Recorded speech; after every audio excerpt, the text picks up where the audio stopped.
पंतप्रधान मोदी उद्या या नव्या कार्यालयाचं उद्घाटन करतील। चंद्रपूर महानगरपालिकेच्या महापौर आणि उपमहापौरांच्या अचानक घेण्यात आलेल्या पदग्रहण सोहळ्यामध्ये पुन्हा एकदा मुनगंटीवार आणि जोरगेवार वादाचा भडका उडालाय। चंद्रपूर शहराचे स्थानिक आमदार असूनही किशोर जोरगेवार यांना पदग्रहणासाठी बोलवण्यात न आल्याचं म्हणत जोरगेवार गटाच्या 16 नगरसेवकांनी पदग्रहण कार्यक्रमामध्ये बहिष्कार घातलाय। काल दुपारी सुधीर मुनगंटीवार यांनी अचानकपणे महापौर आणि उपमहापौर यांचा पदग्रहण सोहळा होणार असल्याची घोषणा केली आणि त्यानंतर तातडीनं सर्व भाजपचे कार्यकर्ते आणि मुनगंटीवार समर्थक नगरसेवक महापालिकेमध्ये दाखल झाले।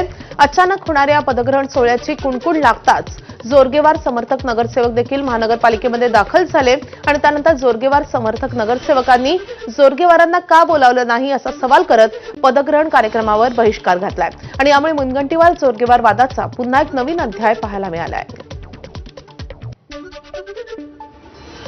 याचा मात्र निश्चितपणे मी निषेध करेन ज्यांनी कोणी हे केलं असेल त्यांचा।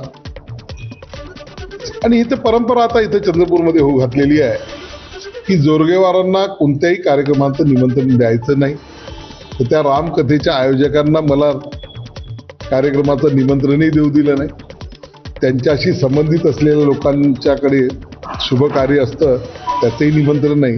आणि आज तर त्याची हद्द झाली की पक्षाच्या महापौर ज्या ठिकाणी झाल्या त्या पक्षाच्या महापौराच्या पदग्रहण कार्यक्रमाचं सुद्धा मला निमंत्रण नाही।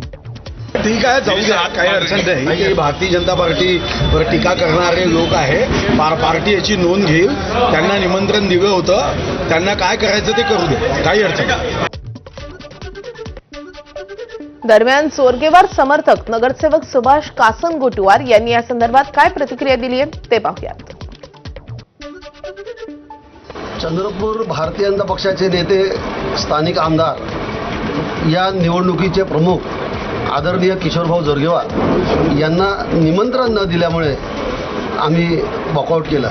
आम्ही त्यांना विचारलं की तुम्ही किशोरभाऊ जोरगेवार आमचे जे आमदार आहेत त्यांना का बरं निमंत्रण दिलं नाही म्हणून। तर ते म्हणाले की बा नाही दिलं जा, म्हणून आम्ही शेवटी 16 नगरसेवकांनी वॉकआउट केलं। 2008 साली